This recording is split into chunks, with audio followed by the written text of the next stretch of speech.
तो दौड़ा करके अब तो ये है कि गांव में आ जा निरहुआ तो दौड़ा करके मारा जाएगा, ये कहानी हो गई है। आप बहुत बड़ा मतलब बड़ी बात बोल रहे हैं कि निरहुआ के बारे में। निरहुआ के बारे में अरे यार, जो मंच पर नाचने वाला गाना गाने वाला है वो राजनीति की हाल क्या जाने के, जमीन पुतरा है क्या वो है। और धर्मेंद्र यादव की बात करते हैं, कोई तुलना है क्या निरहुआ धर्मेंद्र यादव की जमीन की। अभी हमारे साथ है सपा के प्रत्याशी दारोगा प्रसाद सरोज जी, और जिस तरीके से माहौल बना है चुनाव को लेकर, सर पहले तो आपका बहुत बहुत धन्यवाद कि हमारे चैनल से आप जुड़े हैं। सबको भी, आप सबको तरफ से, समाजवादी पार्टी की तरफ से, यहाँ फूलपुर के लोगों की तरफ से आप सबको बहुत बहुत धन्यवाद। मुद्दे आप कौन से लेकर लोगों के बीच जा रहे हैं? कि मुद्दा तो आपके सामने सारे मुद्दे हैं, मौजूद हैं। महंगाई है, अत्याचार है, भ्रष्टाचार है, शोषण है, उत्पीड़न है, किसानों से लेके व्यापारी से लेके छात्र से लेके जवान तक हर मुद्दे ही मुद्दे हैं। और कौन से मुद्दे पर आप बहस करना चाहते हैं बताइए ना। मेरा एक सवाल है,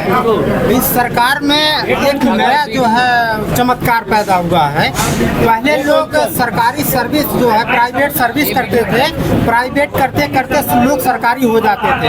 आज का जो जनरेशन है, इस सरकार में लोग सरकारी सर्विस करते करते प्राइवेट हो जा रहे हैं। इस पे आपका क्या कहना है?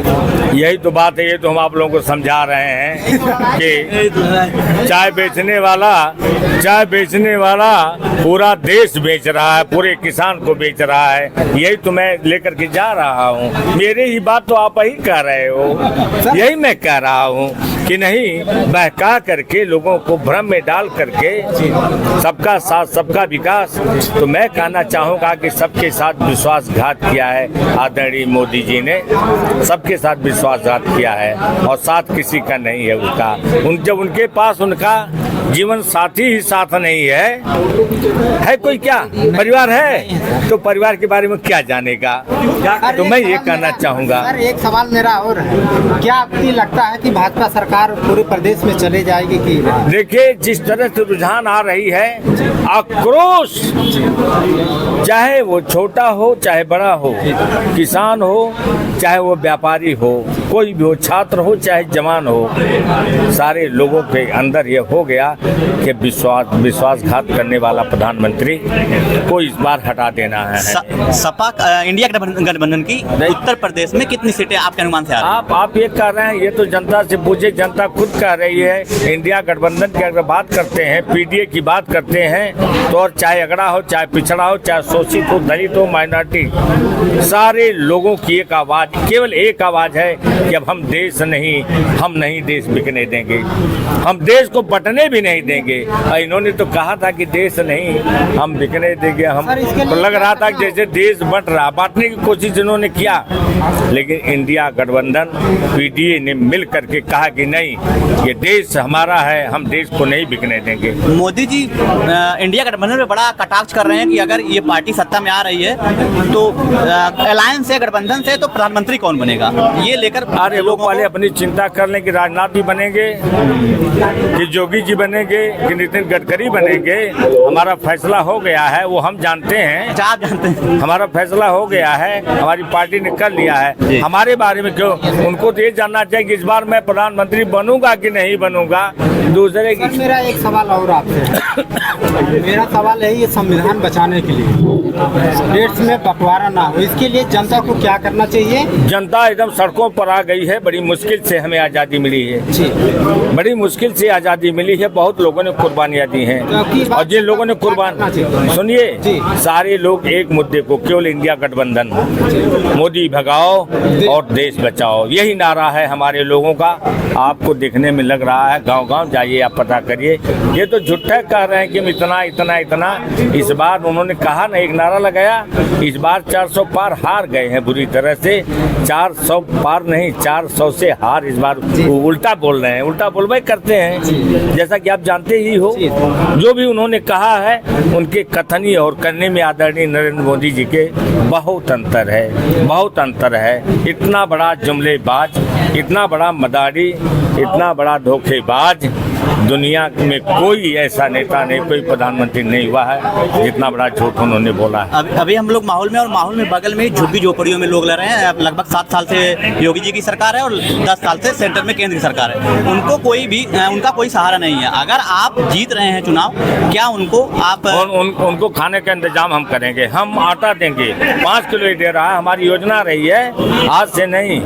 ये अपने बाप के घर से थोड़े ले आके दे रहे हैं कि अपना पैदा कर रहे हैं, गेहूं बो रहे हैं, काट करके बांट रहे हैं। हमारा गेहूं हम ही को, और जिस तरह से गेहूं को इन्होंने बर्बाद किया है, बहुत बड़ी बात है। ये गेहूं को बर्बाद किया, धान को बर्बाद किया है, जो पशुओं को इन्होंने गौ माता बनाया। इनकी माता नहीं, हमारी भी माता है, और माता आज सड़कों पर नंगी घूम रही है, पानी बगैर तड़प के मर जा रहे, उनका ख्याल नहीं है। पशुशाला खोल दिए हैं, डेली 10 पशु मर रहे हैं JCB से खोद के।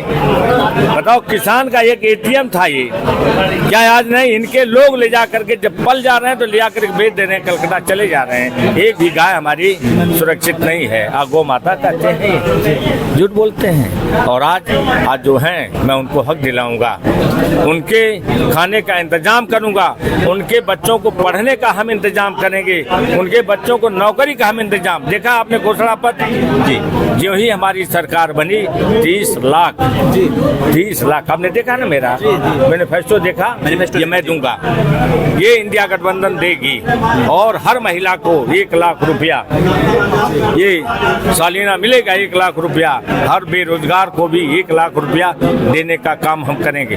हमने तो काम किया है। समाजवादी पार्टी माननीय अखिलेश यादव ने काम किया है, तय है, काम किया है, काम करेंगे, झूठे वादे नहीं करेंगे। सपा के समर्थक कह रहे हैं कि आजमगढ़ में जो काम हुआ था उसका भी क्रेडिट मोदी जी ले गए। नहीं, वही तो बात, धोखेबाज, जुमलेबाज।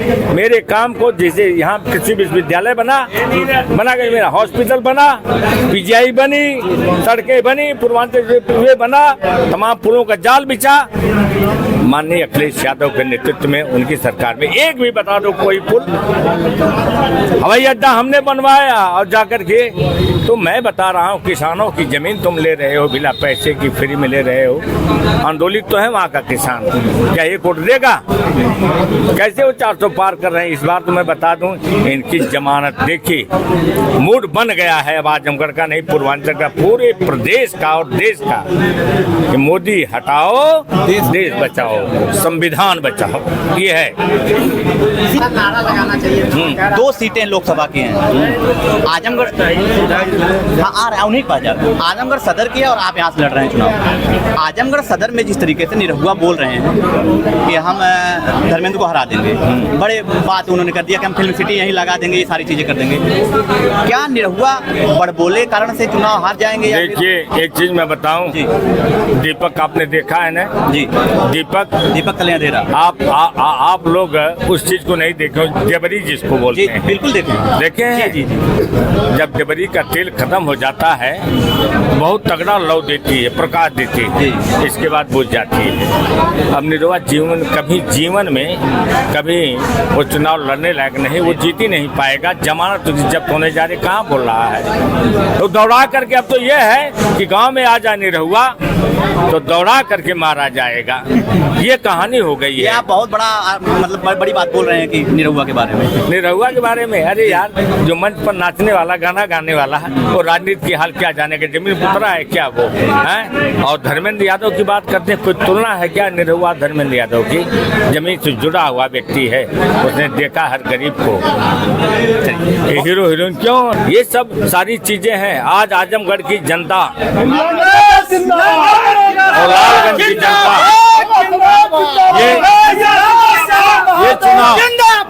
ये जो चुनाव चल रहा है, ये दरोगा सरोज, ये धर्मेंद्र यादव चुनाव नहीं लड़ रहे हैं। ये चुनाव यहाँ की जनता, यहाँ के लोग, यहाँ का जवान, यहाँ का किसान। ये है श्याम बहादुर बाबू जी, पूर्व विधायक रहे हैं, दुर्भाग्य से हम आज भी विधायक करते हैं। सारे लोग लगे हुए हैं, सारा का सारा आवाम, चाहे अगड़ा हो, चाहे पिछड़ा हो, शोषित हो, दलित हो, माइनॉरिटी हो, सारे लोग एक स्वर से कह रहे हैं, केवल एक नारा लग रहा है, मोदी भगाओ, देश बचाओ, भाजपा हटाओ, देश बचाओ। ये बहुत बहुत धन्यवाद आपका।